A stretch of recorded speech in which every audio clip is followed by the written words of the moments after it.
So I just want to go over the basic, a few of the basic interface things that we're going to sort of start with. The overall interface. I'm going to give you a very easy exercise. It'll do Monday. It's 10-pointer. It's not something you have to be all perfect with or any that kind of stuff. I just basically, and I'll go through it with you on Monday. Most of the time, I'm going to want you to give me files as a JPEG. Okay. And the other thing is, I'd say for working in this class, keep your files, except for maybe later when we do a project or something, keep your files at 72 DPI, and I'll go over that in a minute. The reason being is I don't want my Google Drive getting full too fast, and I don't need a high-res file for this. Does that all make sense? Yeah. Do you have a preferred size for the document? I would say never go under. It's actually, yeah, I would just never go under like letter size. Okay. If we're doing a specific project, I'll probably give you a size. I'm pretty open in this class again because it's a mechanics class. So I try and keep it fairly open on that. I just don't want things that are this big or whatever. You know what I mean? Just, make them reasonable. Okay. And basically the difference between 72 DPI and 72 DPI tends to be for web and screen. Okay. Because it's screen only sees so much. Okay. Just know if you make a 72 DPI image that big, that's as big as it can go. Once you go over that, it's going to pixelate, okay? And when you do 300 DPI, 300 DPI is basically print. Does that make sense? So you're never going to send a printer a 72 DPI. What's that? Somebody said something? It was an echo. Oh. You're never going to send a printer a 72 DPI image, or they're going to come right back to you and go, I need 300. And you never want to send a client for a print job a 300 DPI or a 72 DPI file because they're just going to think you don't know what you're doing. Okay. And I actually hired somebody one time. And the reason I'm saying this, especially, and I think it's good for illustrators too, but especially graphic designers. If you're a graphic designer, you have to know the print process. Okay. So we have a print technology department, which I think is like a real gem, because I don't think most schools have that. And if you're a graphic designer, and I even say an illustrator or whatever, that's up to you, but especially a graphic designer, go over there and take a class over there in production and learn how the press works, because that's its own animal. And if you're a graphic designer, if you don't know how to do that, you're unemployable. Does that make sense?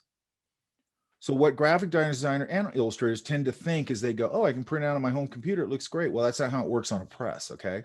It has to be set up a specific way, sent to the pre-press guy. The pre-press guy then looks at it. And if you have a good pre-press guy or person, they'll go, hey, you have this print knocked out, so it's going to pick up the color underneath. Is that what you want? And then sometimes, and they'll catch things. Okay.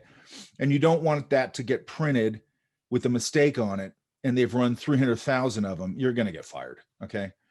And I hired somebody one time for a freelance job, and I didn't like hiring outside talent, but I would sometimes as a release valve when my crew was too swamped. And the only value they bring to the table to me is that they get it off everybody's plate. And this file came back, and I said, I need a print ready file. File came back. It was clearly not print ready. So that meant I had to sit there with a microscope and go through all of this file. And basically it took me longer to do that than just do the job myself.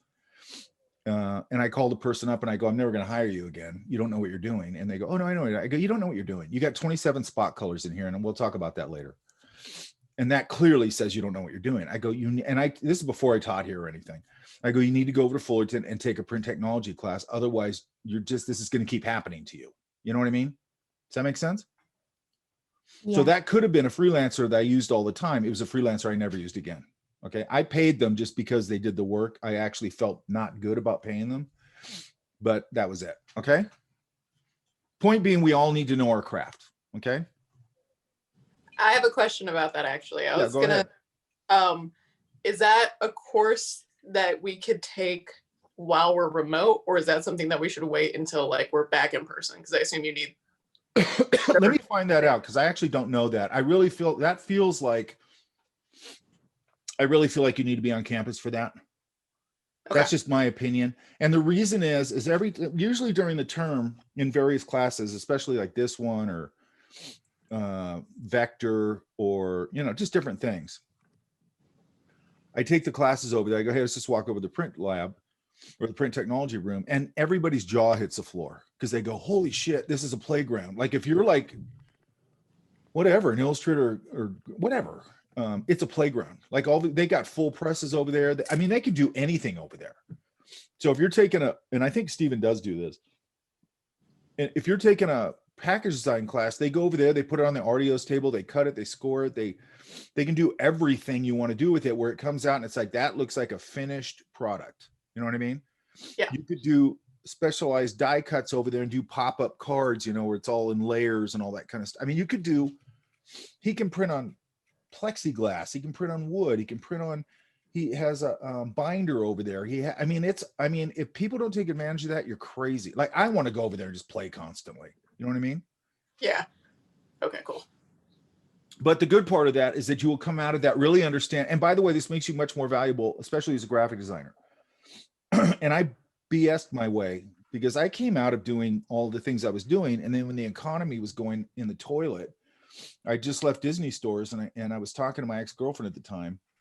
And I go, I'm burned out, man. I'm burned out on design. And she gave me really good advice. And she goes, you're not burned out on design. You're burned out on toy design. You've been doing toy design for a long time. She goes, go do something else.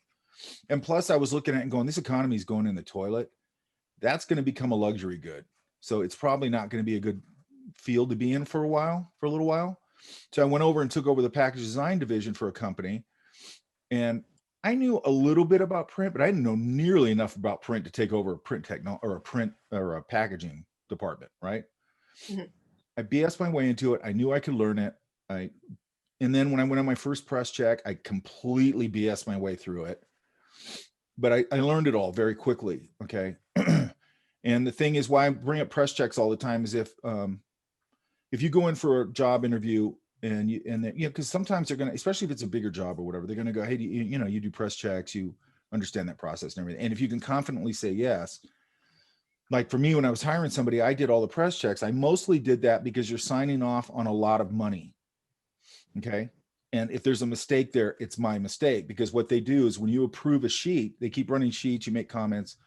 When you approve a sheet, they put a sticker on it, they sign it, they say all that stuff, and then you sign it. And you're signing your life away. You're going, okay, run it. It's good. You know what I mean? So if they run 350,000 of those things, and all of a sudden somebody goes, you left out, like it could be, I left out the nutrition panel. I left out this product was processed in a facility that processes peanuts. I can't leave that out, because if somebody dies from a peanut allergy, they're going to get sued. You know what I mean? So it's just, and that's 4-point type. You know what I mean? And you've looked it over a million times. You've had other people look it over, but sometimes it happens. And having a relationship with the printer, pre-press person, the press person, all those people, have a good relationship with them, because they're going to save your ass a lot. You know what I mean? Yeah. Because I've seen people where they go in and they want to throw their weight around and come in because they're the client and crap all over everybody. Like, don't do that. You need good relationships with vendors. Okay. Yeah. Anyway.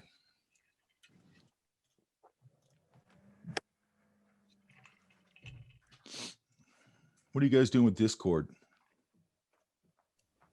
I made a Discord in case people have like questions or they want to talk. Good, I like that. Yeah. I'm going to crash it now. You better. I'm expecting you to. I crashed my other classes. Okay. Although I'm not a big fan of Discord yet. You get used to it. It's pretty easy once you get the hang of it. The thing I don't like about that kind of program, I think programs should actually be really intuitive and very simple. And I have a really, and I hope all of you will develop that, an oversensitivity to crappy design. Does that make sense? So if I see something and I go, why'd they do this? Like, all they had to do was do this. And we're too far along in this, and Discord feels a little early 2000s to me. Does that make sense? Wow. Well, it does. So? I mean, so many people use it. It's not that intuitive an interface. Okay. I'm going to open up Photoshop here. Okay. I gave you guys a file. Did you get that? Was it a not picture? yet. Yeah, it was just Yes. a cityscape. Yes. Okay. Now here's another thing I'm going to do today. I'm going to go over just some basic interface things.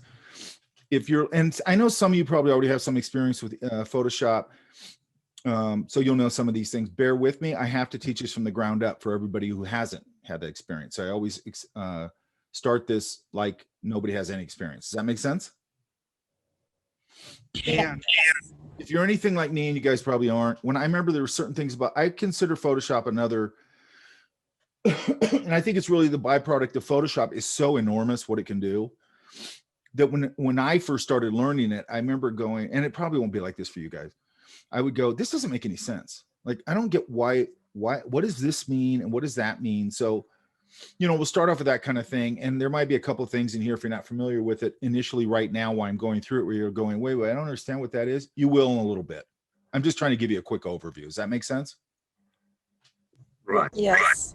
And I might skip over to something more advanced or go, we're going to do this later, but here's the basis of it. So just kind of bear with me a little bit.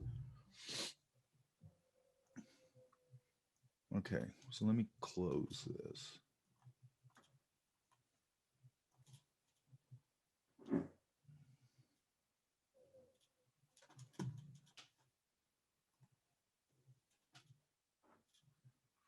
Let me share my screen. I found out what my screen sharing problem was, by the way.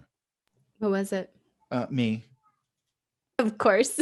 Yeah, right. Me just being stupid. It's because we're off for like a month and a half, and then you just get rusty, remember where stuff is, and then after a day, it's fine. Yeah, I hear you. And then I'm going to try in here. I'll try it one of my, because I don't need to do it yet. I don't remember this being on Zoom, but I've noticed on Zoom now it says share multiple screens. So I'm going to try that in probably some class today or something. If they've added that feature where we can share all of our screens, if we want to, that'd be really helpful, because then if you're having a problem with something, I can say, pop it up on the screen and show me what you're doing or something like that. That'd be helpful, right? Yeah, I think for there me. is a way for us to share our screen, but you just can't share yours. Why would they do that? I don't know. Why would they not just say everybody can share their screen? I don't understand that. Again, aversion to bad design. Okay. Can you guys see my screen? Yes. Yes. Okay. So, you know, here's your opening screen. It's got your recents in here. Okay. All these recents. Oh, wait a minute. I got to take a screen grab. Sorry.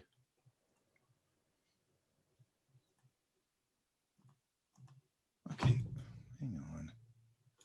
I'm going to unshare my screen for a second. Here it is. Okay.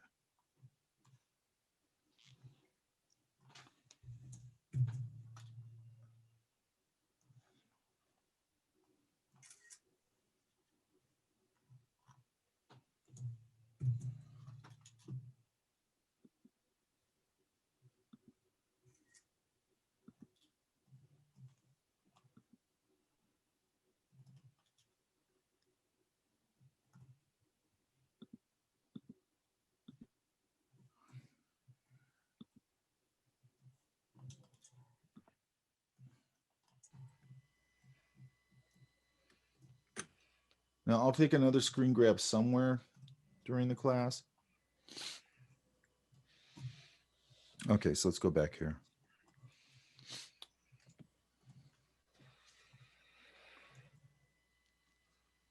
I have a question. Sure.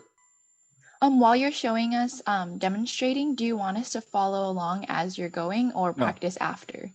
Do it after. What we normally do is, I think I said this, but what we normally do is I'll do this, what I'm doing today, and then I'll go, okay, let's start. And then I'm just going around the class doing that. What we have to do is we have to get one class in front, which means next week you'll have work for me to see. And then from there on out, it'll just sort of work the same way. It's just one class delayed, although it'll flow better. Does that make sense? Yeah, thank you. So I'll be doing the same thing as going around in class and helping you guys out, but I'll just be doing it here. Obviously, you guys will upload all your stuff to Google. I will download it, and then I'll go through it. Does that make sense? Mm-hmm. Yeah. And another thing, like I tend to go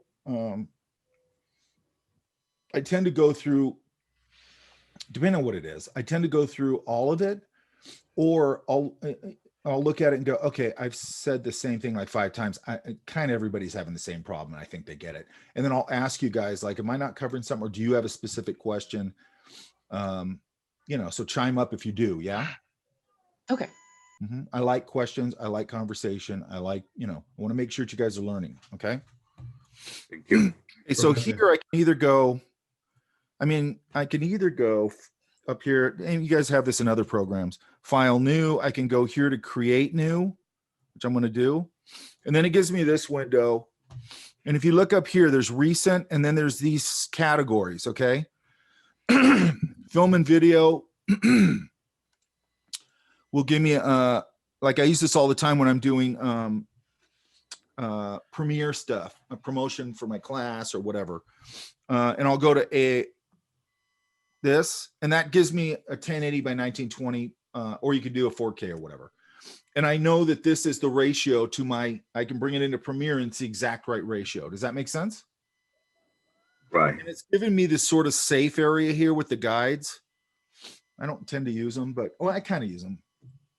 So I could do it that way, or I can go, and then if you go right here, learn, there's all these hints and tips and things. It's really helpful. Okay. And you might jump in there and find like something, work with layers, you know, adjust the image quality, all these kind of things, right? That just give you a lot of assets to kind of, once you start getting, understanding this a little bit, sometimes it's kind of fun to go in there and look around and just see things. Sometimes I'll jump ahead a little bit and go, we're going to do this, this, and this. I don't want that to overwhelm anybody, because sometimes people go look at it and go, I'm not going to be able to do that, and say, yes, you will. Okay. So I'm going to go to create new, and then I'm going to go to print, because my default that I like to work in for like tutorials and stuff or demos is tabloid. So there's tabloid 11 by 17. Then I can go over here. I like to make it landscape. Here's my size. I can change that right here. I can go to pixels and all these other things. Probably the only thing you're going to use is pixels or inches, probably. Here's my resolution that we just talked about, right? Yes? Yes. And then here's pixels, blah, blah, blah, pixels centimeter. And then here's RGB color, bitmap, grayscale, CMYK, or lab color. In this class, mostly we'll be using probably RGB. Why? So we are not going to print. Exactly. So RGB is more screen. It is screen. Okay. CMYK is cyan, magenta, yellow, and black, which is the 4 colors they create plates to create 4-color process imaging. Okay. I'll talk about that a little more later, which is fascinating, by the way. And normally we do it with a loop in class, so you can actually see how the dots work, but I'll find it online. Okay, so I have that. I'm going to go, I want RGB color. I don't want 300 DPI, so I'm going to go 72. There's another thing you got to be careful of, because I've gotten this and it's a red flag when you're working with somebody. They'll send me an image and it's in like 79 point, or it's like 83.2 DPI, and you're like, this person doesn't know what they're doing.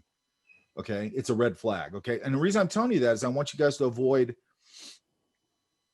making those kind of mistakes, and also I want to be very clear that you need to learn your craft, whatever it is. Okay, you need to be very good at what you're going to do. Okay, if you want to make a living at it.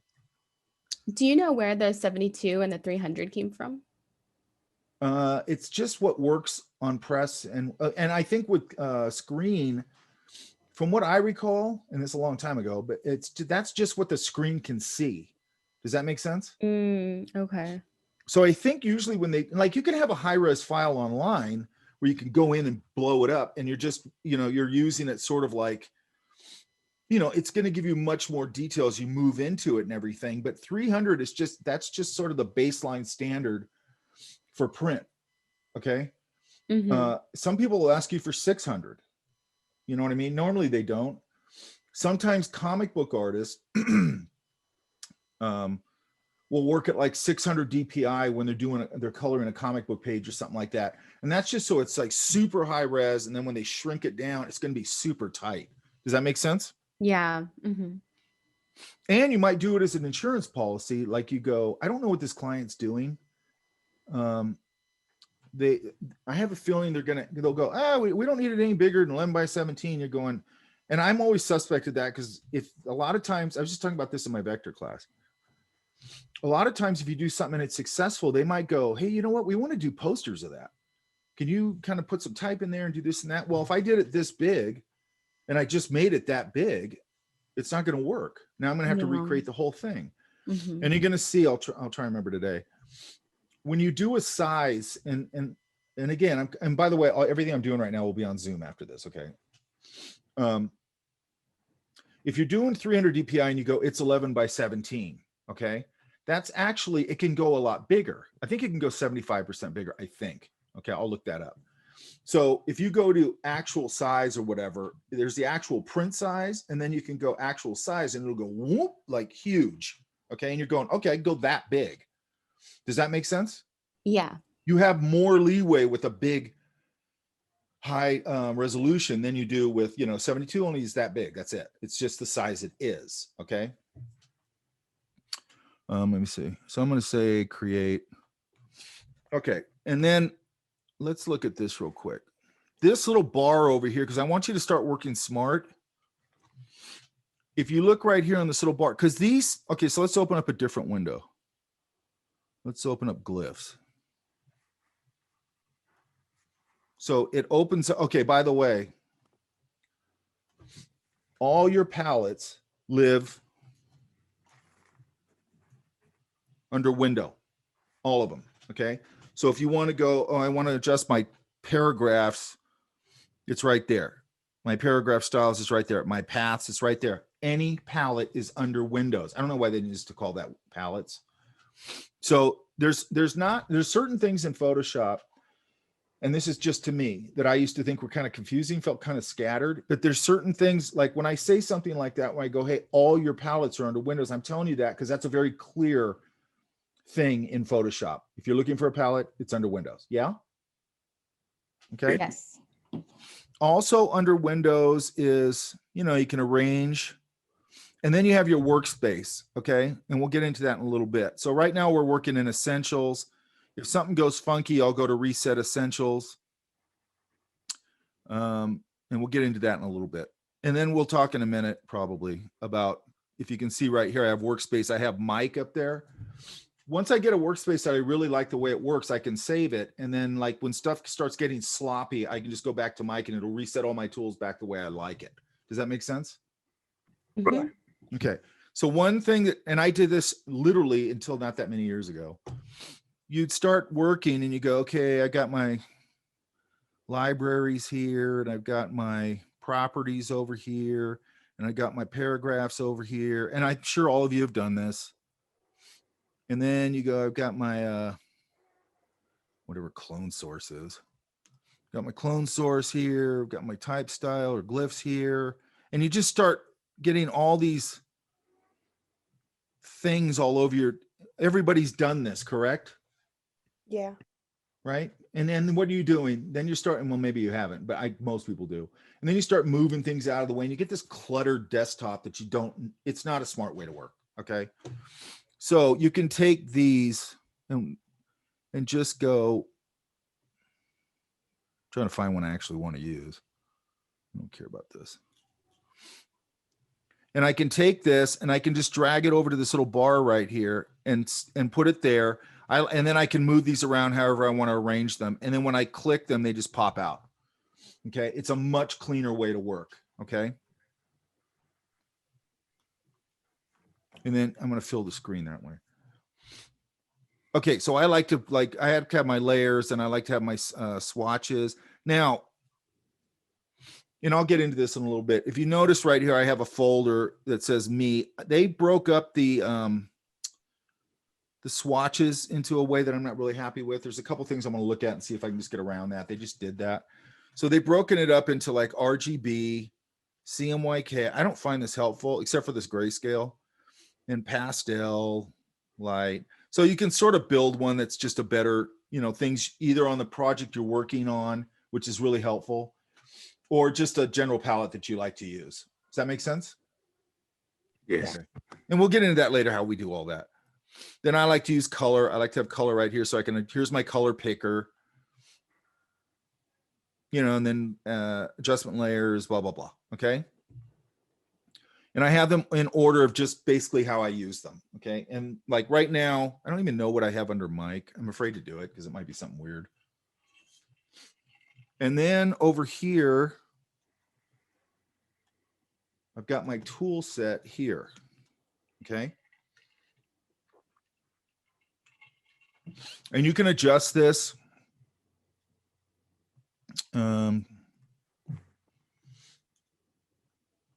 Under here in preferences, I'll get into that later. I don't want to get into that right now.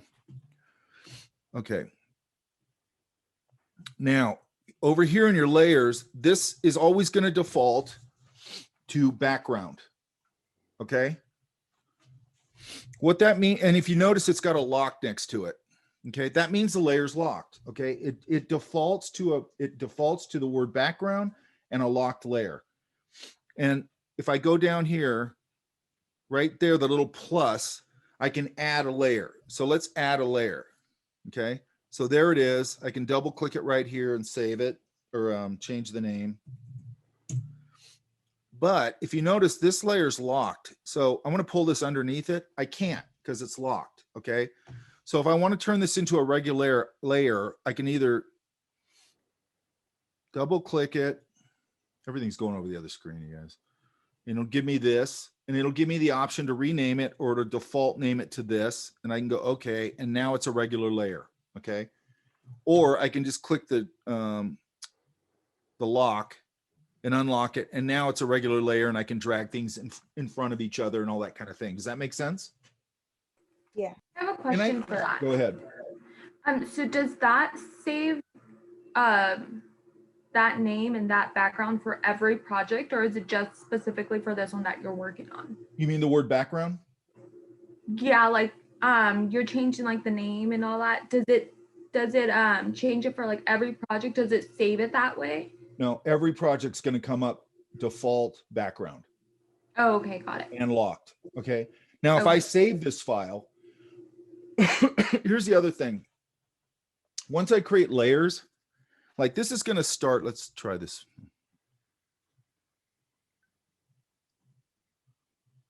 This is going to start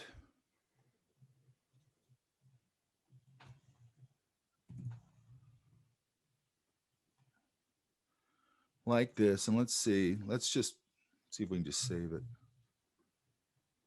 It's not saving it because I haven't done anything to it.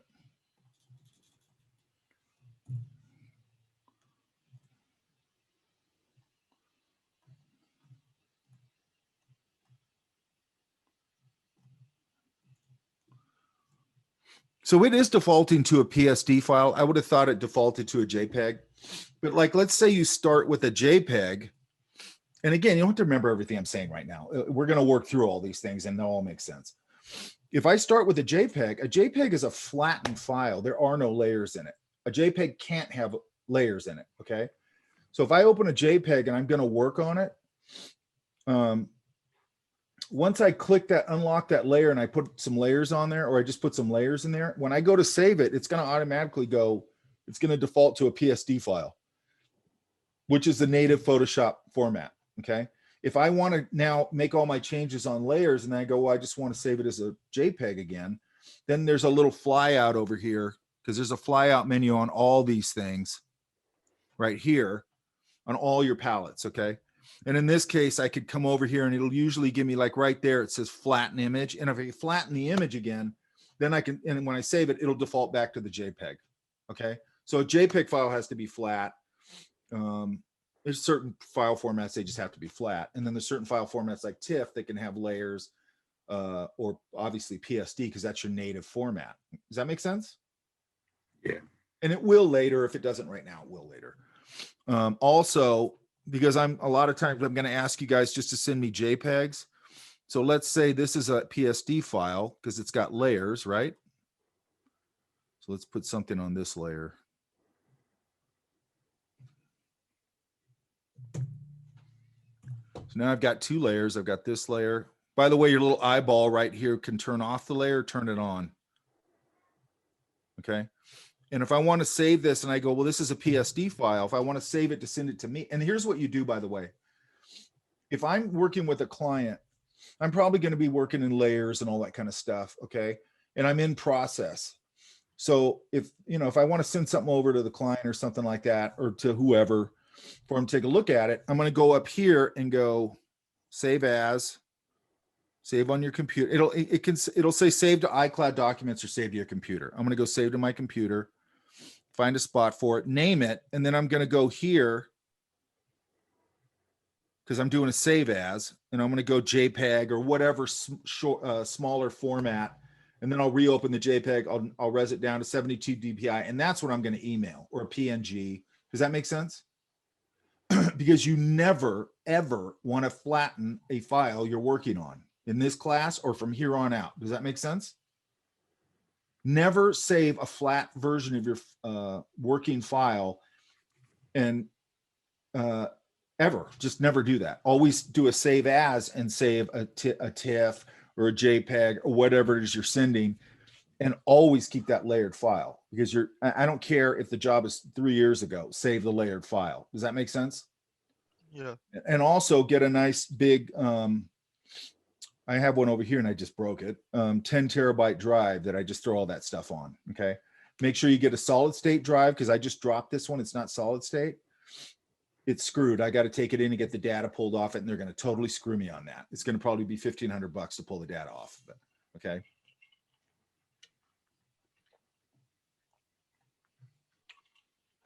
Okay. Does all that make sense so far? Right. At least vaguely. All right. So let's turn this off. I'm going to go back to this layer. And let's just look at a couple things here. I'm going to put a shape here just so we have a shape.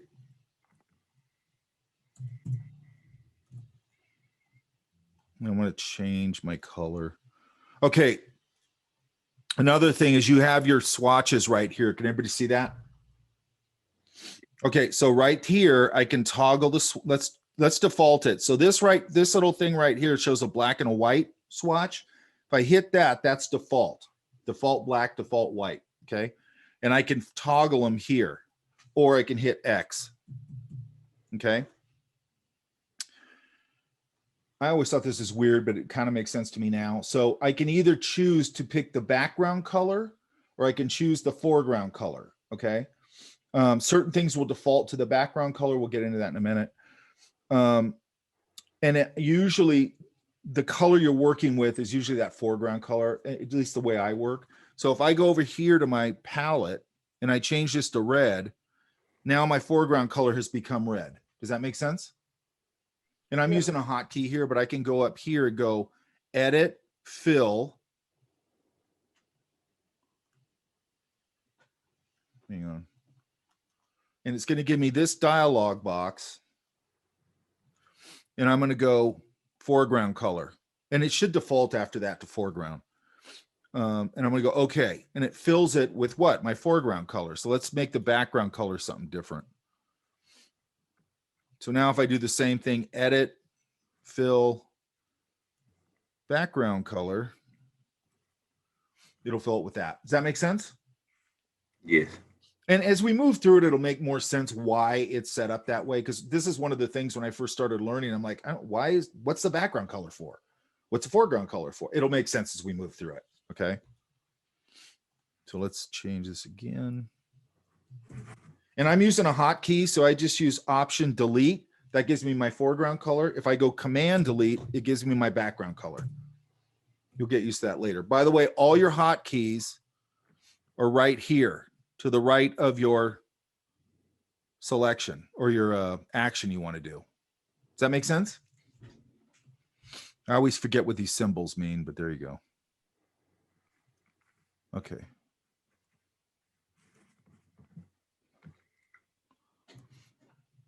All right. Now, this here. Okay, so if you guys look right here on my layer, see how my layer, you can see my little shape right there, and then you see that checkerboard pattern behind it. Can you guys see that? Yes. Mm-hmm. All that means is that this is on a transparent layer. So if I turn off the layer below it, I'm just looking through it to nothing. Okay. So that's telling me this is on a layer that you know, it's just the only object on that layer. So your move tool right here is exactly that. It's a move tool. So if I go click on this, and by the way, look up here, right up here on the left, I've got auto select checked layer. What that means is if I click on something, see how it just jumped to the different layer? Or if I click on this, it'll jump to this layer. Some people don't like that, and I don't get it, because otherwise I have to manually select it, which I don't want to do. You can also have it manually select or automatically select a group. We'll get into that later.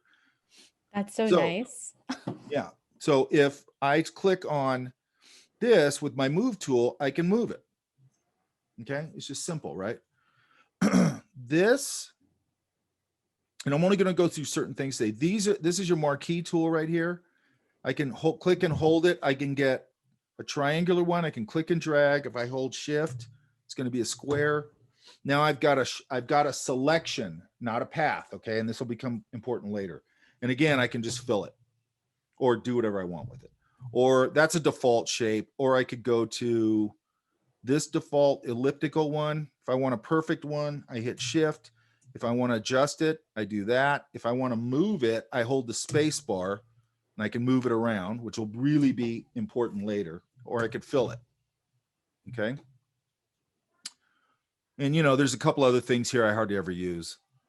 This is so let's get rid of that. By the way, I'm doing a select all, and then I'm just doing a delete to get rid of that stuff on a clear layer. Okay. This is a selection tool. And what we're really going to talk about today is selection. This is a freeform lasso tool. So I can go not very accurate. And now I have that shape. Okay. I can go, this is the Polygon lasso tool, which everywhere I click, I can click and let go. And everywhere I click and let go, it's going to make a sharp edge. Now, why do we care about that? Why do we care about these different ways of doing this? Irene? Because it gives us different options to use when we need to select. So you don't want to go and use a very complex, time-consuming tool to do something simple. And you don't want to try and use a simple tool that's not going to do the job correctly for something that's complex. Okay. So you have to, and there's going to be a whole, I mean, there's so many ways to do this. And next week, I'm going to show you very simple automatic ways to do some of this. And you're going to go, why didn't you just show us that? Because it doesn't always work. Okay. Sometimes it works beautifully and sometimes it doesn't. Okay. That's the thing with Photoshop. You know, some things are not, they're really good tools and sometimes they'll be very accurate and then sometimes they're not quite accurate enough and you might be able to fix the little inaccuracy, or you might go, this just isn't understanding this. I'm going to have to go and do this by hand. Okay. And we'll also talk about channel selections and all these much more complex selections. Okay. So let's go. I'm going to leave this tool out for now. Well, let's talk about the magic wand tool, which is a dangerous tool. Okay. Because people think, boy, nothing. And I'll show you. Let me show you first.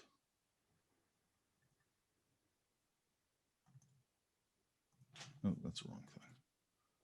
Here it is. This is the image I gave you guys today.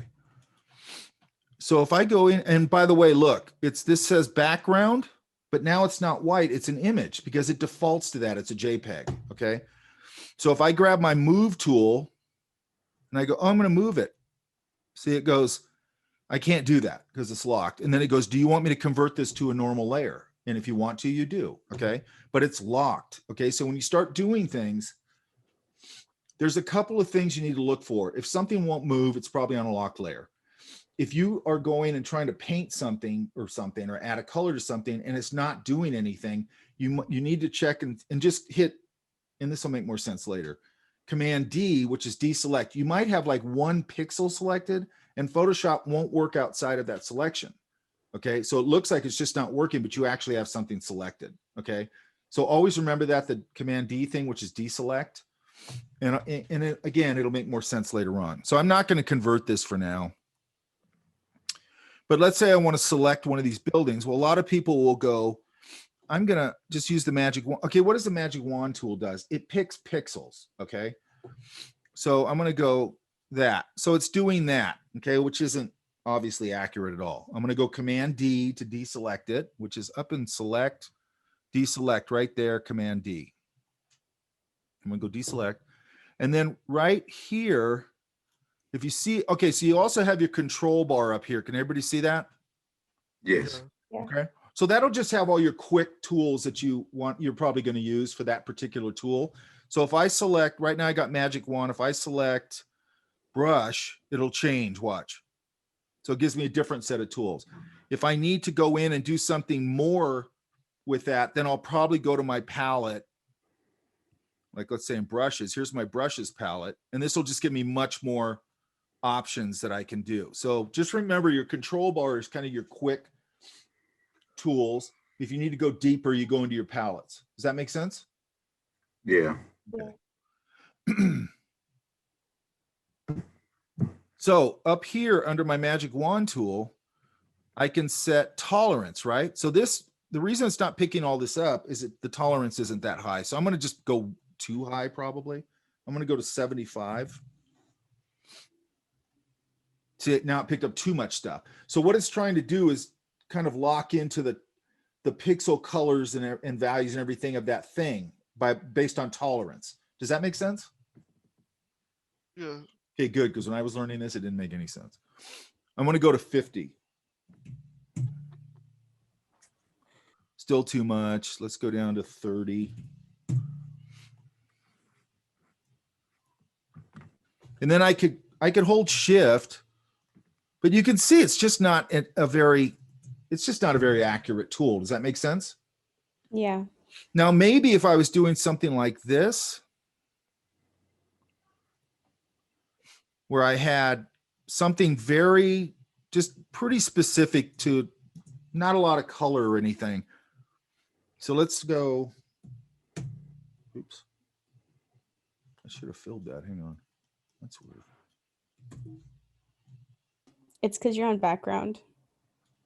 No, it still should fill it. There it goes. Now this is a very simple thing. So here I can go select the red and it's going to select it pretty simply because it's just boom on another, pure white background, right? Or I can select the background. So if it's too, and what it'll do is, let's see if I can find something that'll select. Let's go up to 70. Oops.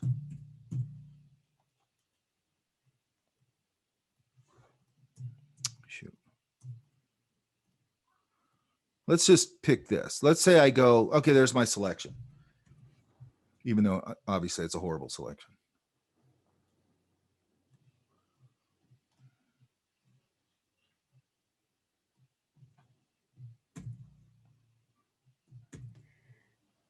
I'm not gonna lie, I'm kind of glad we're not meeting face to face because your commentary cracks me up sometimes. And I'm just sitting here laughing. Like when you're like, see, I made a selection, even though it's a horrible selection. And I'm just sitting here cracking up by myself. Well, it is okay. The reason I'm pointing that out is because this tool not used correctly makes pretty bad selections. Okay. It does. Mm-hmm. So that's why I'm saying that. So let's turn this off. And there's our selection. Okay, and now granted, this is a really bad selection, but what this tool tends to do, see all this ratty edge stuff? You see that come in from whatever you're working on. Red flag, they don't know what they're doing. If you use that, if you got that raggedy edge, everybody goes, that person's using the Magic Wand tool. They don't even know how to do selections. That's a red flag. Okay, that's the reason I'm bringing it up. And they'll think like, let's say all this is filled in and maybe they'll come in here and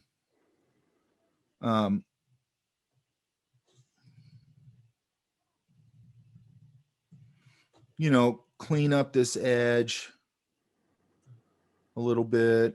It still looks like crap. Now, again, right tool for right job. Sometimes the Magic Wand tool is fine for certain things, okay? If I'm painting, like if I'm doing a painting, it might be fine if I go, I just need to get this foliage over here and then I'm going to kind of paint over it and I'm going to paint over the edges anyway, then it's fine, okay? Now, brushes, here's, let's go through here first. So let's go back to our cityscape.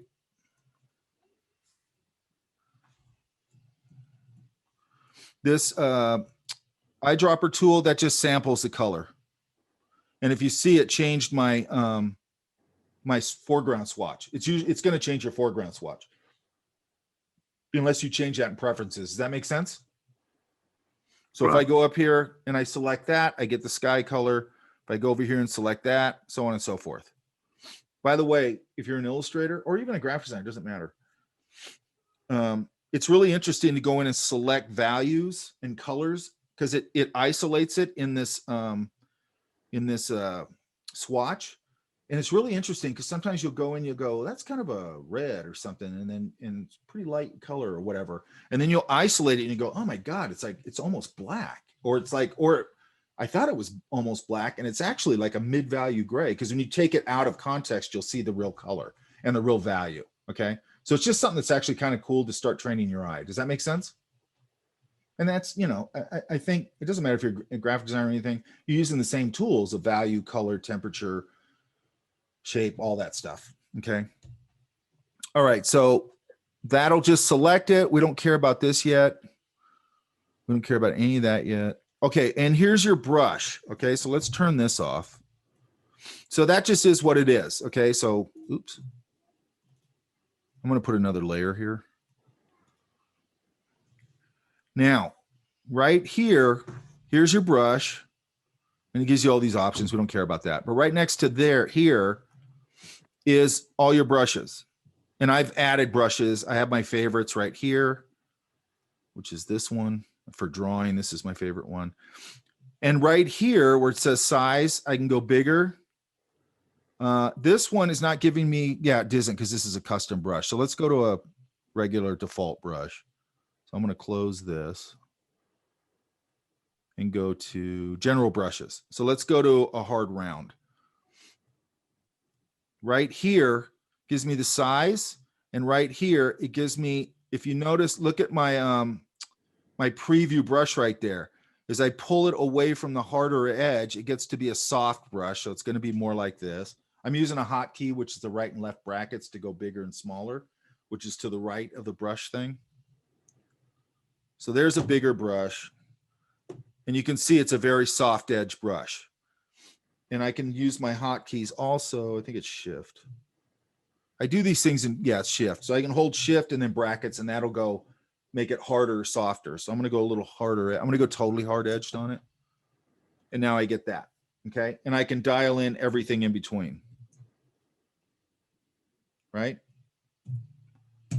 Also, I can come in here and I've added some, I've made some different things. Let's go through. Let's see what. Actually, I have some favorites up here. Hang on.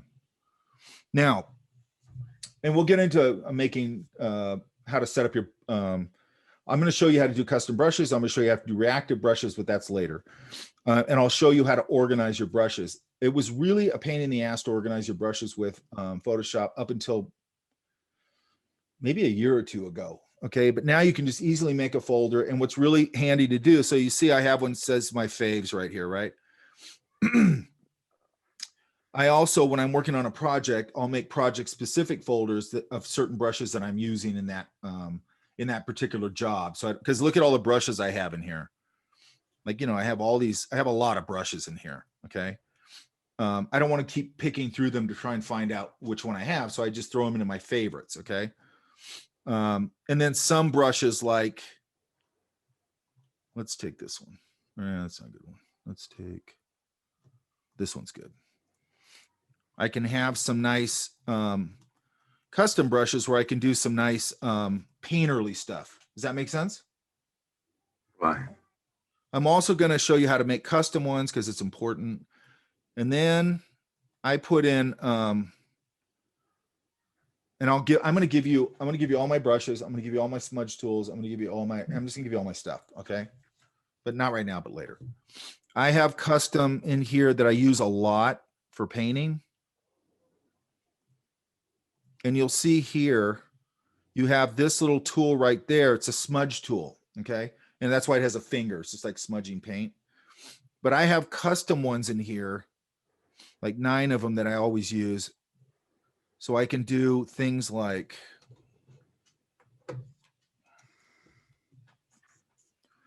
you know, I can get these really nice painterly effects in here. I can take one that's more watercolory. I can get that nice watercolor edge with this one.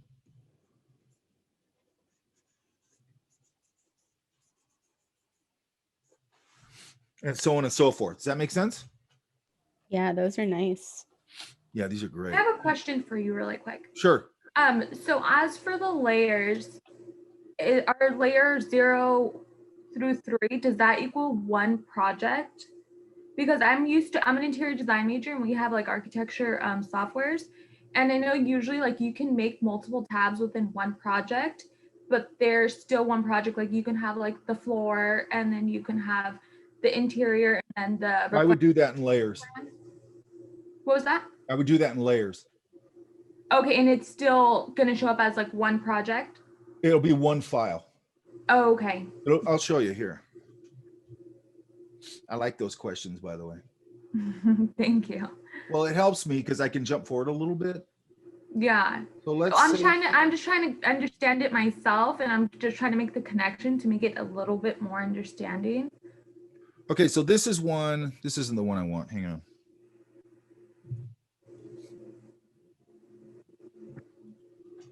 Let me find it. Oh, here it is. Shoot, do I have this in layers? Okay, maybe this one. This is one I did this for the Brewfest, right? So it ended up being this, okay? So it was a big 9 by something foot thing, okay? But my PSD file, and this is one I was working on, that's why it's weird. And let's take this. If you look, this one doesn't have it. I'm trying to find my layered version. Okay, so let's just go. What I did with this is I did one version of it, and then when winter was coming up, I go, hey, I can just take that same thing and do a snow scene, and we can do, you know, you can do a social media post with it, right? So then it became sort of this working file. Okay, but if you look, here's the snow on the branches. You see it? Okay. Then here's stars I started putting in. Here's some light reflecting on the sign. Here's the Christmas lights. You see that? Yes. So all this stuff is just on its own layers. And if you get to the, here's an overlay to get it to look more night because it looks more day there. Here's snow on its own layer.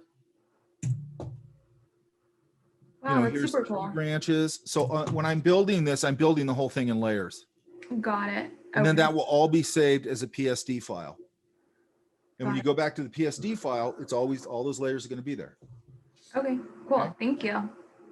So, and I had an interior design person in this class a couple semesters ago. And we did because she was working on something like, hey, that's a cool project. So we did like 2 interiors like of an apartment, but we built them off of CAD drawings. Oh, nice. So if you want to, so have you used Photoshop at all? No. Okay, as we get further along a little bit, because I try and be as specific to what you guys, especially if you're already in something, because I think this class is really good. You have to know this stuff, and I can show you a lot of really great stuff for what you do. Okay. When we start getting to projects, I'll probably remember what you're doing by then. Okay. Maybe we might shift that project a little bit so it's a little more specific to what you want to do. Okay, that'd be awesome. So I can definitely put that in my portfolio. Do I don't know, something doesn't make any sense. It makes more sense if you're, you know, and kind of think about it now and kind of go, I'd like to know how to do this with this, or I'd like to know how to do that with that, and kind of line them up a little bit and then talk to me about it and go, I kind of think this is kind of the same thing as this project, but I kind of want to do this. And I'm fine with that. Okay. Definitely. Thank you. Professor. Yeah. you keep architecture in mind as well? I'm studying architecture. Absolutely. Okay, perfect. Thank you.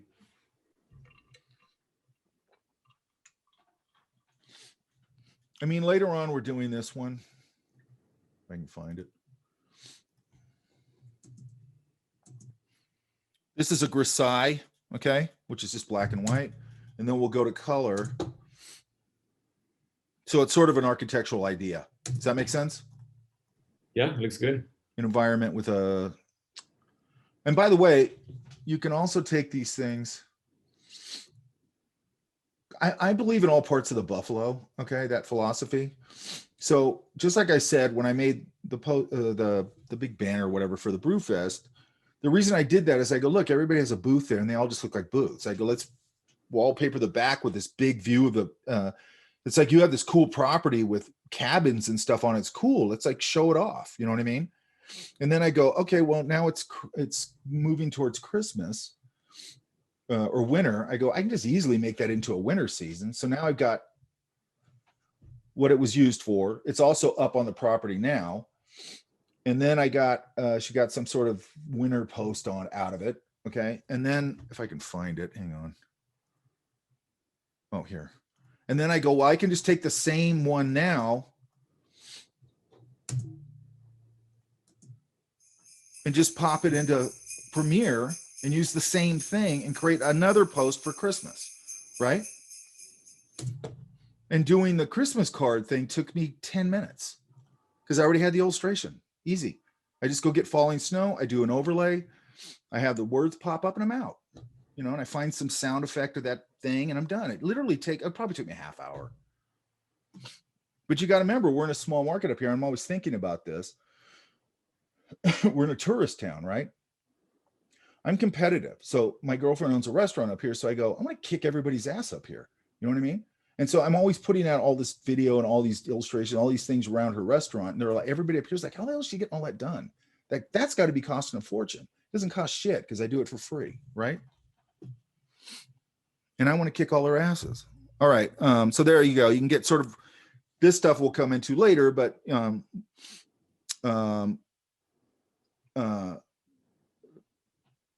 brushes are a simple tool. Okay. Now we can go here to eraser, and you can adjust the erasers over here. Oh, by the way, you guys, when I pull up my brushes, see this little, like there's a hand here, there's a brush here, there's a brush here. Do you guys see that? Yes. Yeah. What that means is like this brush thing I can do a lot of stuff with. What this means is that's a smudge tool and that's it. Okay. And then some of them will have, some of them will be erasers. Some of them will be, I don't know why I can't find any of them here. Oh, right here. Some of them will be mixer brushes, which means we'll get into that later. So some of them have sort of specific tasks, but the ones that just have a brush, you have quite a bit of leeway with. Okay.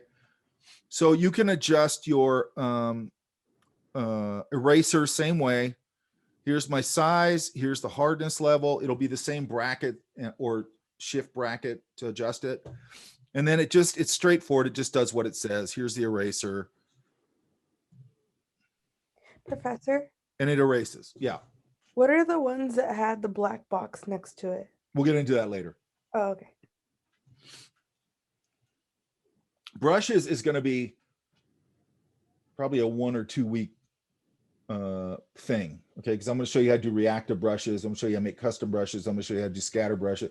Like that one I just showed you of this one. Wherever it is.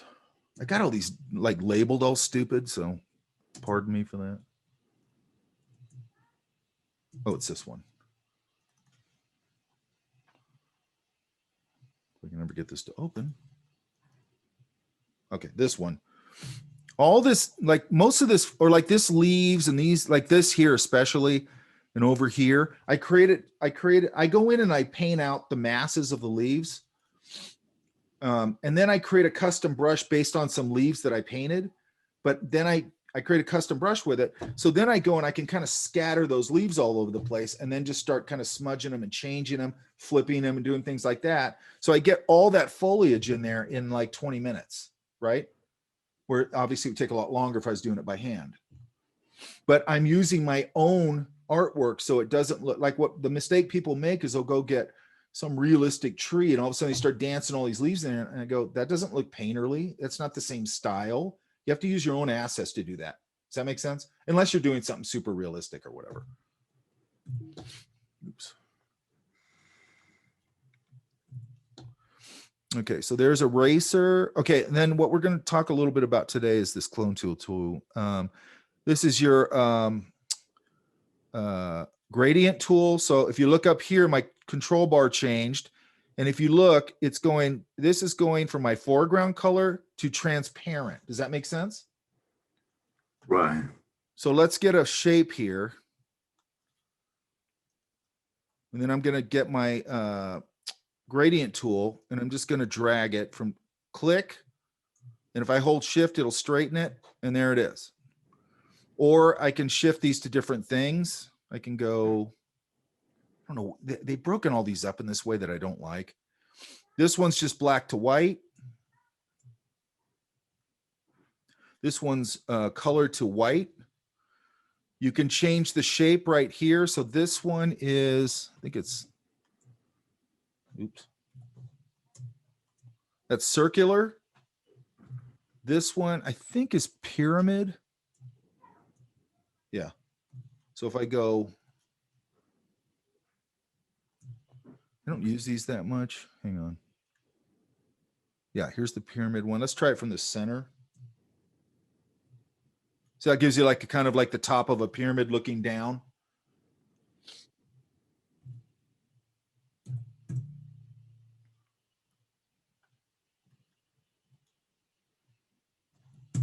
What layer am I on? Hang on. Oh, that's why. And the last one I think is oh no, it's like a bar in the center, and it fades off both ways. And then the last one is, I don't even know what it is. Oh, it's a starburst. Okay.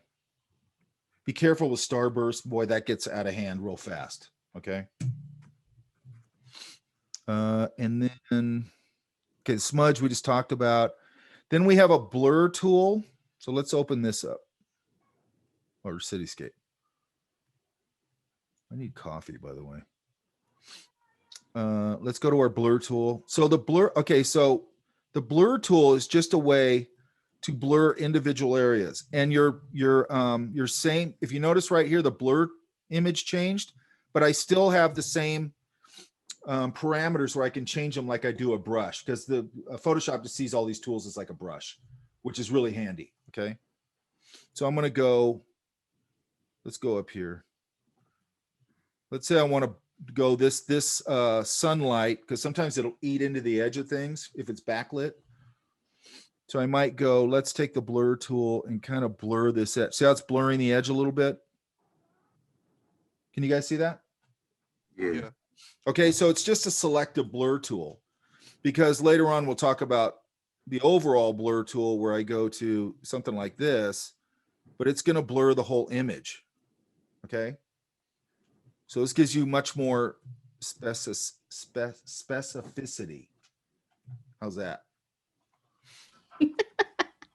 Okay, so it has that tool. It has a sharpen tool. It has the smudge tool. So on here, I could smudge it like that, which might come in handy if I was making this thing look like it was on fire.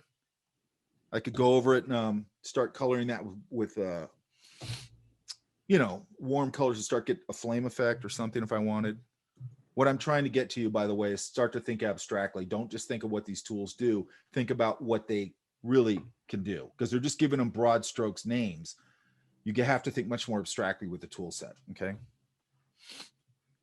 So you have that. Okay. Then here you have the sponge tool. And if you notice,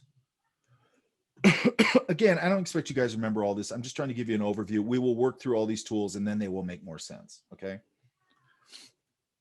Let me see my time, 11:38. And we go till what time? 1 p.m. Okay. Okay, good. So I should be okay. Yeah, I should be okay. Okay, sponge tool up here.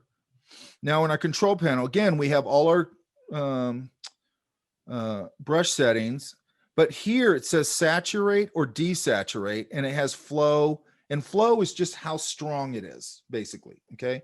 So let's say that I go this blue over here. I want to make that more saturated. So I've got it under saturate. It's at 50%. Let's see how that looks. And I just got a soft brush. I could pick a different brush, and I'm going to hit this and see how it's getting much more saturated. You see that? Yeah. Now, again, later on, we're going to use we'll talk about a broader tool. Oops, sorry. That just saturates everything. So, you know, I can come in here and just saturate everything like that, but you don't always want to do that. Sometimes you want it to be selective. And especially if you're photo retouching or things like that, you want to heighten things a little bit. Ideally, you don't want anybody to even notice you did it, but you kind of heighten little things where your eye gets really sophisticated and you know how to make things look really a lot nicer. Okay. So that's a sponge tool. Here's the burn tool. So all that's going to do is just make things darker. And it's the same thing. It's got exposure. I can tell it to hit the midtones, the shadows of the highlights. We'll get into that later. And the exposure is just how dark, just how all of them have sort of a different names for things. And things like these tools like dodge, burn, especially I mean, there's a bunch of them, but dodge, burn, I hope you guys all understand. Those are coming out of darkroom terminology. Does that make sense? Yeah. So what you used to do is you'd have a whatever that's called, an exposure thing. You'd have your film down here and you'd like cup your hands over it and you'd burn certain areas with your hands. You direct the light over there and it would burn that a little darker, or you could dodge it. And the dodging is the opposite, which is this one that just makes things lighter. Does that make sense? Be very careful with those tools, because what people, and we're going to do a project in here and we'll kind of work on this. A lot of people go, oh, I want to darken that up a little bit. And they hit it with the burn tool. And you can see what the burn tool does. It's real smoky and gray. So you lose a lot of color and all that kind of stuff in it. There's other ways of doing that. And sometimes it works fine. But again, don't just go, well, it's darker, it looks fine. Now, again, if I was having this building, like I just said, if I had fire coming out of the side of it, I might use it for this because it feels like a scorched, colorless area. Okay. And the reason I'm mentioning it all the time is I want you to think outside of what these tools do. I mean, again, they're just broad strokes names. That doesn't mean that's exactly what they do. Okay. How's that for vague? Okay. So then pen tool, we're going to start talking about that today. Now I have a path. Okay. That is not a selection. What I have to do is I have to, and then we understand we've been making selections like with the marquee tool and all that, correct? Yes. The way we'll know that something is a selection is it'll become that marching ants thing that we get with the selection. Okay. The way you make this an active selection, because right now, if I try and fill it, it doesn't even recognize it. Okay. But if I go over here to my paths palette, which lives under Windows with all my palettes, right? If I command click the image, not the word, not the bar, the thumbnail, this is going to become important because there's a lot of places where you'll command click the thumbnail and something will happen. Okay. So I'm going to command click the thumbnail. Now it's a selection. See how you got the marching ants? Yeah. And now I can go fill it and it'll fill it. Okay. The pen tool is going to be when you need to really go in by hand and get super accurate. Okay. Now I'm going to go Command D to deselect. Okay. And then let's go type. You click. It gives me Lipsum type or Ipsum lorem type. And I can type in whatever. Right? And then I can move it with my move tool. And here, if I want to select it, again, I don't have to hold command this time, but I can double click the little T and it'll select it. And then I can go, maybe I want to make it a different color. And I'm just going to, now I'm going to deselect it. And it made it a different color. Okay. Or I can go double click it. I can change the typeface.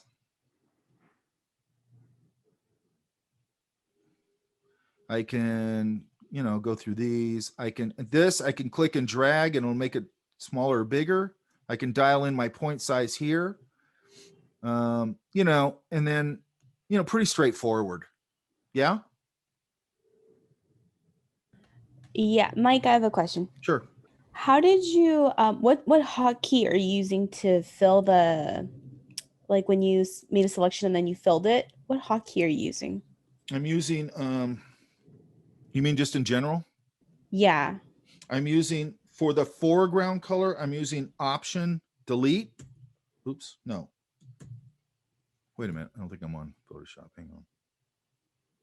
Okay, you guys, when you ask me hotkeys once in a while, I have to think because I've been doing this a long time, so it's sort of second nature, and half the time I don't know what I'm doing. And for some reason, hang on. Oh, that's why. I'm on a type layer. That's why it's doing that. The type layer is just kind of its own thing. So I'm using Option Delete to fill the foreground color, and let's switch the background color.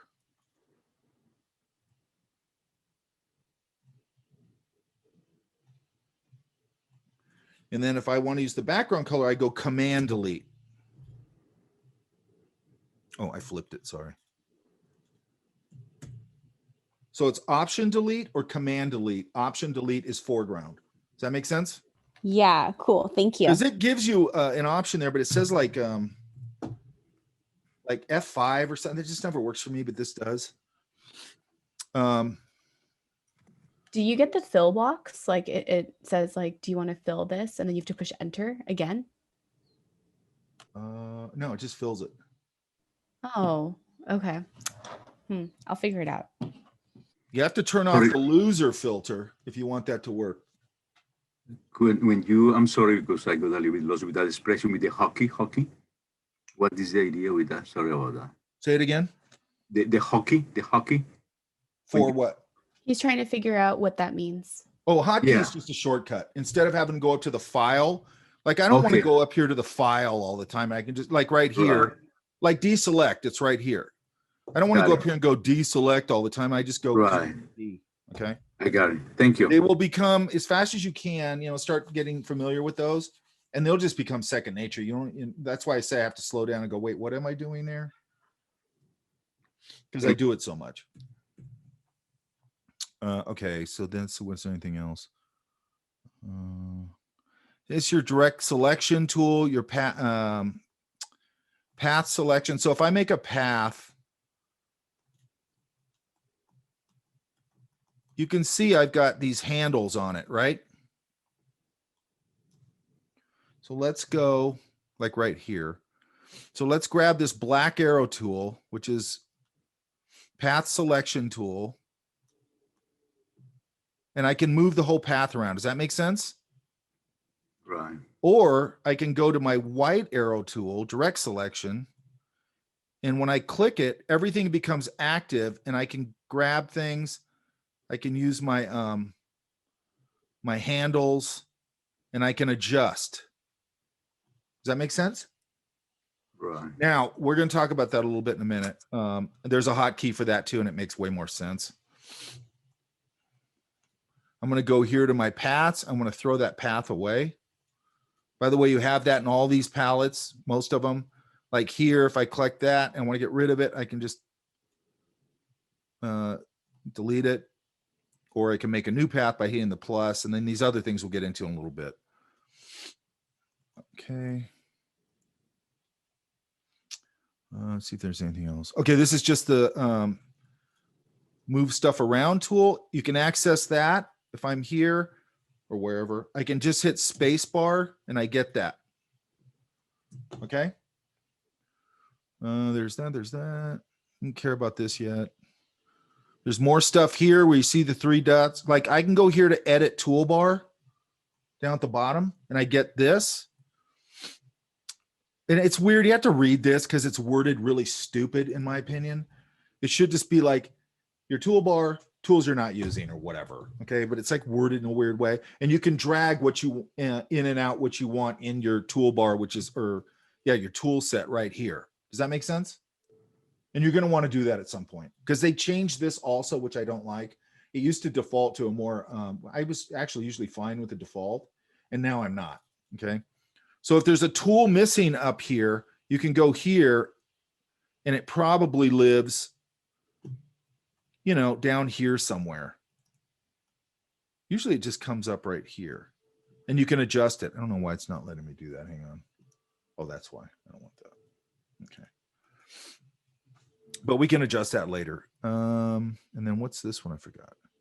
Yeah, dodge burn tool. There you go. Okay, so that's like basically some basic tools. Does that make sense? Right. Okay, another thing just real quick, because I think it's super handy. Everybody thinks it's super handy. Are overlays, okay? So in your layers, let's just pick, I'm gonna turn this layer on. There's nothing on it. And what we're always gonna try and do as much as we can is work non-destructively, okay? Which means as much as I can, like if I wanna do what we were talking about earlier, where I wanna take the smudge tool and smudge this or something, I don't wanna do it on this layer if I can avoid it, because then it's just there, that's it, right? But if I do it in a non-destructive way, it means I'm never damaging the original file, so I can always go back to it, okay? There's a few things where it's hard to do that with, but most of it you can, okay? So if I put this over, so if I click this layer, and now if you look right here where it says normal, that's all your overlays, okay? Overlays are just that. There's something that's overlaid over something else, a layer, and then what overlay you use and what color and all that you use is gonna do a whole bunch of different things, okay? You will start seeing it really fast, probably today, how much this is used. It's used a lot in movie posters. It's used a lot in lifestyle branding. It's used a lot in all kinds of things. But let's say I'm going to put a color here on this layer, this empty layer above this layer. Let's just do, I don't know why I'm on a red kick today. See, I lost my,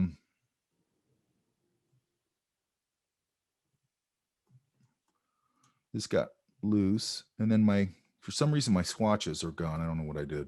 Hang on. There we go. What's weird? Hang on a sec, you guys. That shouldn't have gone away. This is why you have your whatever you call it, your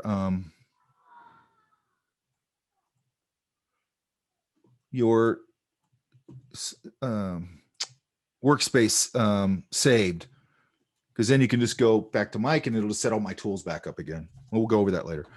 Okay, so remember, this is the same thing as filling a shape. Okay, why is this doing this? Oh, there it is. I'm going to move my layers back up here. I'm going to go, now remember, we don't have a shape now. So you could go up here and go to edit, fill, just like we did before, or I'm going to do my foreground option delete, and now I filled it, okay? Now let's just go through this real quick. If I go through my overlays, see how they start getting these effects of looking through the color, okay? So let's go through them real quick. I'm just going through, I'm rolling through different ones. There's lighten. I can't tell you how many times I've been doing something and I just go, what happens if I throw blue over that? And all of a sudden I go, that looks really cool. And I'll just start going in that direction, okay? I come from a traditional background. I come from painting, drawing, illustration, all that kind of stuff. I'm looking for things that let me have happy accidents in here. Does that make sense? I want the process to lead me along a little bit. And what I used to not like about the computers, I go, well, if you tell it to be red, it's red. You know what I mean? And I found now that there's a lot of ways, and we'll talk about this, where I like, whether it's paint or whether it's a pencil, I want the tool set I'm working within to sort of work with me. Does that make sense? Like to be like a collaborator. So let's go through a few more. So I'm just rolling through these. Like that's kind of interesting.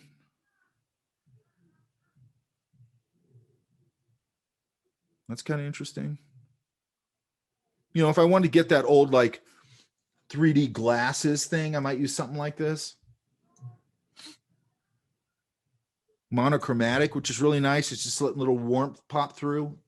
Another thing this could be nice for is if my type, let's say, is fighting on this, I might reduce everything in the background a little bit and put the type in a little more saturated color, and the type's going to pop a little bit.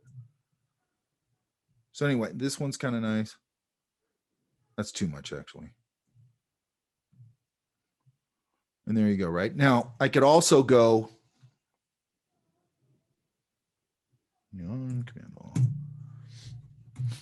I could also use my gradient tool, and let's change this to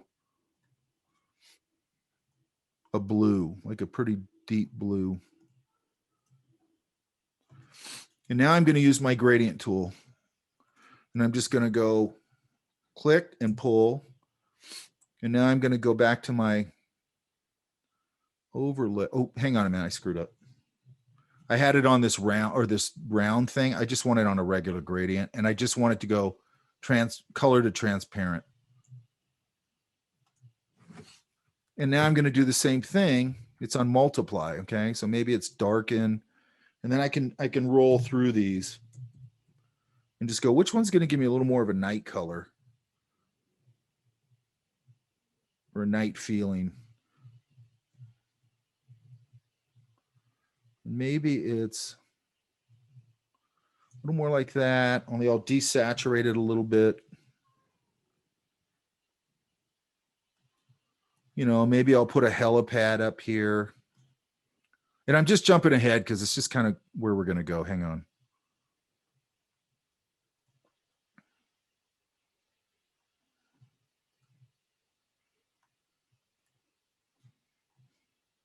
I'm going to put my helipad indicator on a different layer. Go back to here. I'm just going to use that for now.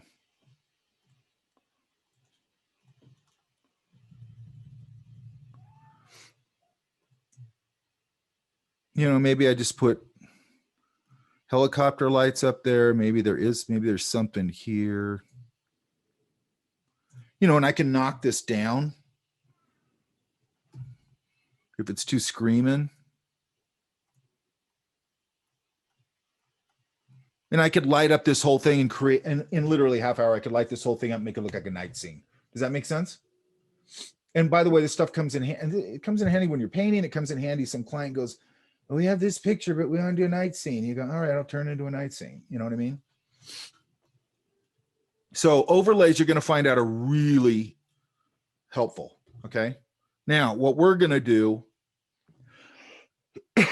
and you can just use some, like, let's look at this. We're going to make a selection. I want to get rid of some of this stuff. Oops.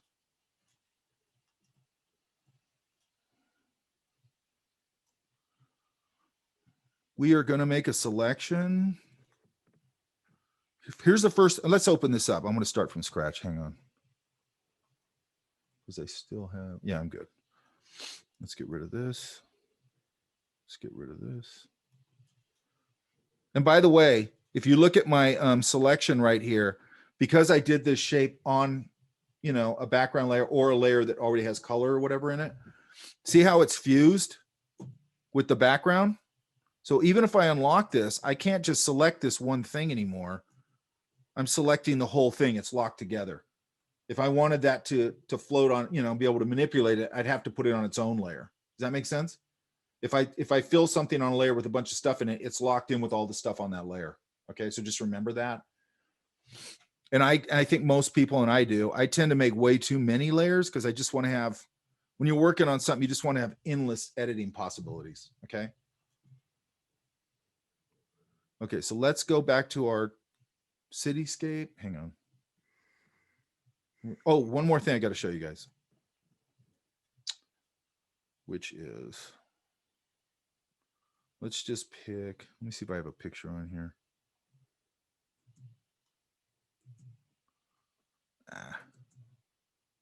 Oh.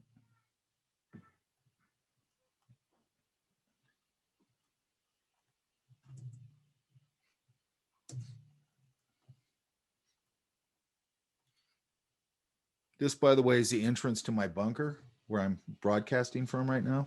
Okay, so look. These leaves here, right here, there's this thing called the stamp tool or clone tool. Okay, we're just worried about the first one, not the second one. So a lot of these things, if it has a little arrow right there, that means you can click and hold it and it'll drag out and give you more options and more tools. Okay, but we're only worried about the clone stamp tool. And you have to, and there's a way to do this non-destructively, but I'm not going to worry about it for now. I don't want to overcomplicate it. So I'm going to make my brush a little bigger. So I can still have a soft edge brush, a hard edge brush, whatever I want with this particular tool, okay? And I'm going to go, I have to hold Option and it gives me that little target. Can you guys see that right there? Yes. Okay, so that's what that's going to do is it's going to tell the Photoshop, I want to sample this, okay? So I'm going to go click and then click with my mouse. And then wherever I go, I can go, I click and it'll start creating that. And you can see the little crosshairs up on the original. That's exactly where it's cloning from down here. Does that make sense? Yeah. So I can take this sign. I can clone it. Take these bricks, whatever. You know, it works real good on stuff like this because you can't hardly even tell. So on and so forth. Okay. Does that make sense? You have to hold Option, sample, then hold your mouse down and it'll just sample off of where you originally told it to. Okay. And I'm not going to expect you to pull this off like all perfect. I don't care about that yet. I just want to understand that you understand these tools. So look, we are going to go, I'm going to double click and open my cityscape. By the way, you guys, if you have a computer where you double click your images and it usually it'll default to the preview, which I don't like, or so you can go Command I, it'll give you this window. God, hang on. It'll give you this window, Command I. And right here, it says open with, and I just changed it to Adobe Photoshop, and then you can go change all. And whenever you click on an image file, it'll just automatically open in Photoshop instead of preview. I don't like stuff opening in preview because I don't use preview. Does that make sense? Yeah. So I have mine defaulted to that. If you don't have it, you can just take your file, come down here and just drag it onto Photoshop, and that will also open it. Or you can go to File, Open, and just go select it. Okay, I usually just drag it. I can just double click mine or drag it onto the icon. So what we're going to do here is I would say let's try our Polygon Lasso tool because it does sharp edges. I'm going to click. I'm going to unlock this layer, double click the word and call it original because that's my original image. And I'm going to pick this.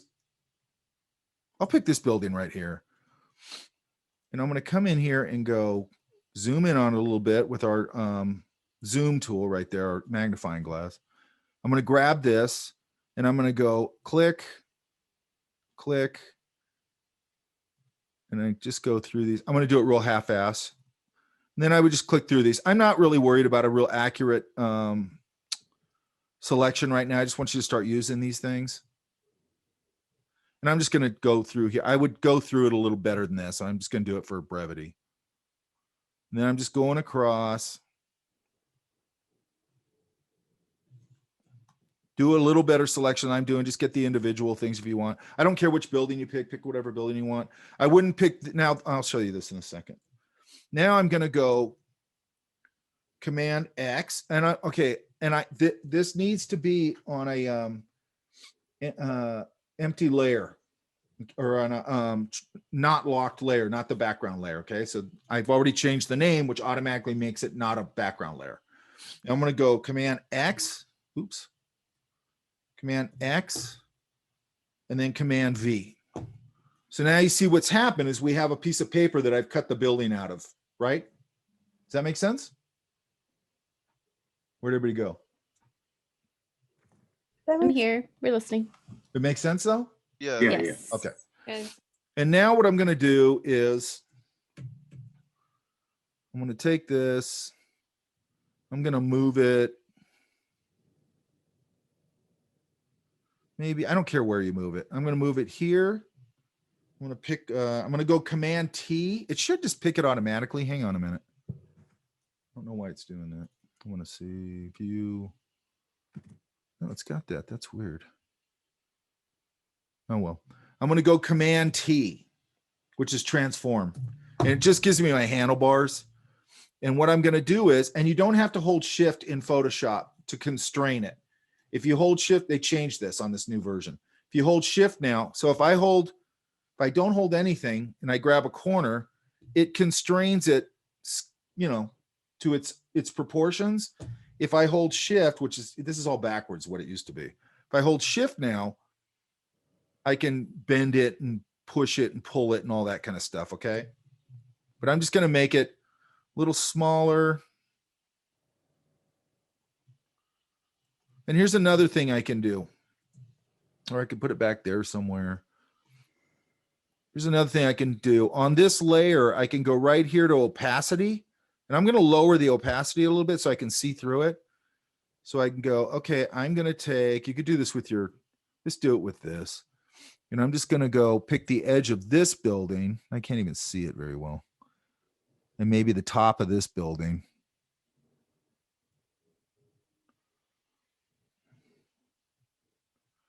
And down here, I don't want all this.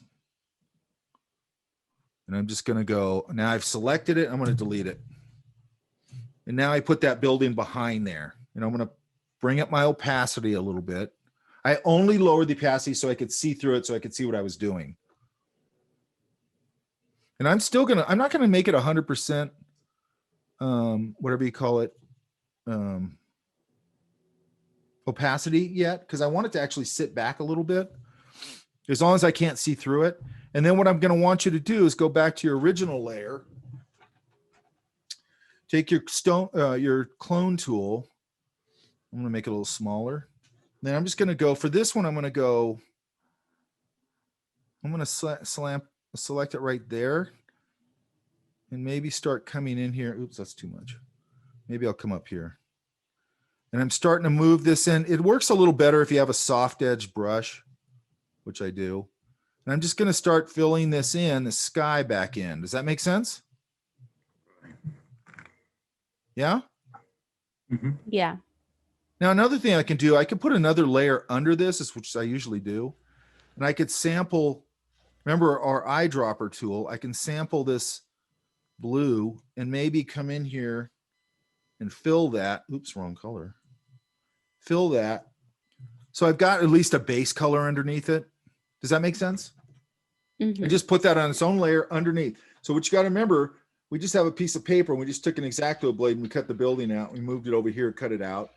And now I put a piece of blue paper behind my original paper just to fill it up, okay?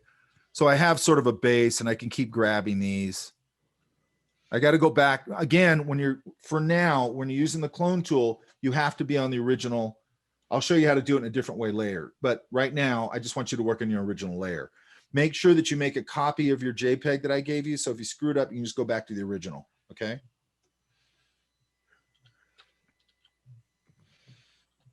So I would just come in here and I'm going to try, oops, I'm on the wrong thing. I'm going to try and get this so it's sort of filled in a way that looks somewhat believable. And then I'd probably get this really small and try and get some of this in here.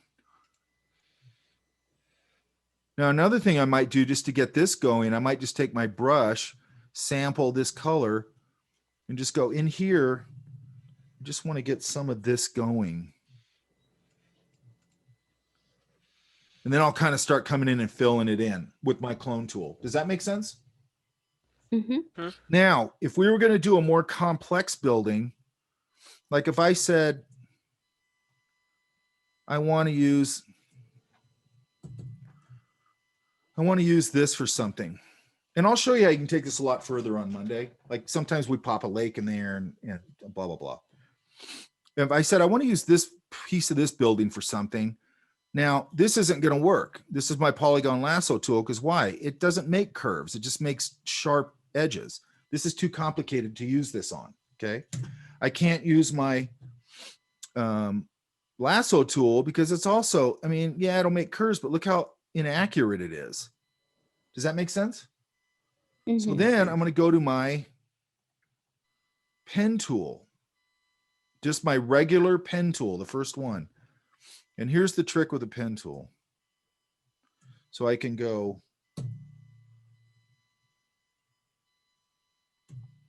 oops.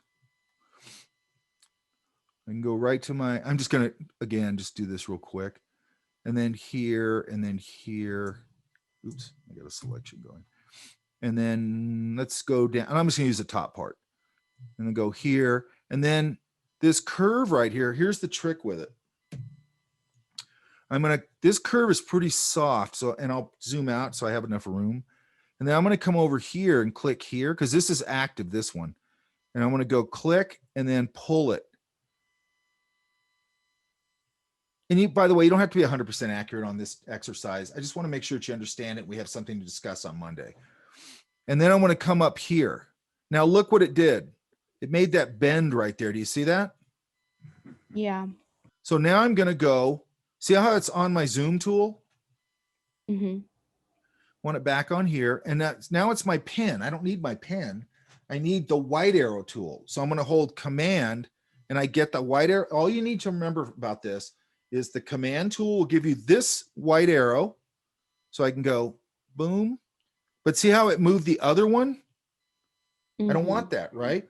So now instead of using command, I'm going to use option. And that's going to give me, see how it changed? Oops. Should have changed my, I don't know why it's only giving me. Okay, hang on. It's giving me this weird thing. There it is. It's giving me that little arrow now. Do you guys see that? Yeah. That's a corner tool. So this one is my white arrow tool, command. This one is my option thing, gives me a corner tool, which means all it's going to give me a hard edge, right? So watch. I grab this and I move it and see how it didn't affect this other curve? That's why. Okay, now I'm going to go back. See how it's off a little bit? Yeah. Now I'm going to go back to my white arrow tool. Watch. I'm going to adjust that a little bit. And now I can go. Okay, now it's not a selection yet, correct? Correct. Watch. Do the same thing right here. And now here's another thing. I just made that curve. If I go straight to here, it's just going to do weird stuff. So now I'm just going to go back, hold command again and click off of it because I actually want to deselect it for a second.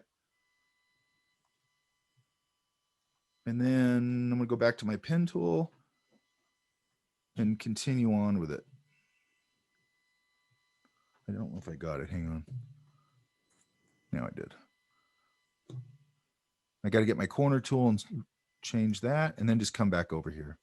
That's close enough. And now I don't have a selection. I have a path. So I'm going to go here to my paths palette, which lives under Windows. And I'm going to do what? I'm going to command click the little picture to activate it. And now I have a selection. I can go C or X. Let's do X. I put that color under there. That's why that color is there. And go command V, and here it is.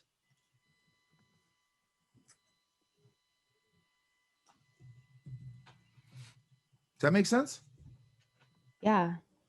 So I would just pick one simple shape like the first one I started with, and then maybe something like you might want to come up to this one. I mean, whatever you want. Something where you have to use the pen tool. So basically something with curves. So you might go with a pen tool. And again, I don't care if this is like crazy accurate. I just want to know that you know how to use it. You know, if I was doing this building, I might use the pen tool. Why? Because all this stuff's fine. But when I get to this, now I go and look at this has got a curve here and then it sort of curves up. So I'm probably having to do it in two waves. So just kind of, or maybe I don't. I'm going to go all the way to the end. Yeah, that's not bad. And adjust it. I'm going to click command and click off of it and see if I can go straight down, which it didn't. So I just go to my corner tool. That's good enough for now. And I'm just going to go back to paths. Command click the little image, a thumbnail. Oops, I'm not on the layer. Remember when it does that, it means you're not on the right layer. So I got to go back to this original layer, go X, V. You can just do whatever you want. Doesn't have to be perfect at all. Okay. It just don't half-ass it completely. But all I want to do is to understand that you understand like the Polygon Lasso tool, just these simple selection tools. You can use the pen tool, Polygon Lasso tool, marquee tool, any of those things. Does that make sense? Yes. And I'm going to go over them with you on Monday. So don't, if you have problems, or, you know, you can send me a quick, whatever, email or whatever. But we'll look at them on Monday. Okay. So anything you're having problems with, I'll go over it with you. Save your layered file. Okay. So now we have a layered file, but send me save as, save on your computer, drop menu right here. It's on Photoshop. Drop it to JPEG, put it where you want to put it, and then save it. Okay. And that'll be the one that you'll drop into the Google Drive folder. Okay. I'm going to edit this class very quickly and put it up so you have a reference point. And by the way, you guys, I won't do that. I'll just put up the whole class. You can scrub through it and get it to where we're here. Okay. It's going to be pretty easy because we're either going to be talking, or as you scrub through it, all of a sudden you'll see work going on. You know, that's where it starts. Does that make sense? Yes. I don't like to just go, sometimes I will, but I don't like to just go to the demo thing because there might be things we talked about that you want to reference. Okay. Is everybody good? Yes, yes. All right, then I'm going to let you guys go. And this is all I expect on Monday. Okay. Sounds good. And I will put an assignment up. It'll be called an exercise. It'll be 10 points. I just want to see that you guys understand these selection tools. Without selection tools, we're screwed. Okay. All right. Okay. All right, you guys. Thanks, Mike. Thank you. Thanks. Hey, Professor. Thank Yeah. you. Did you ever call my name?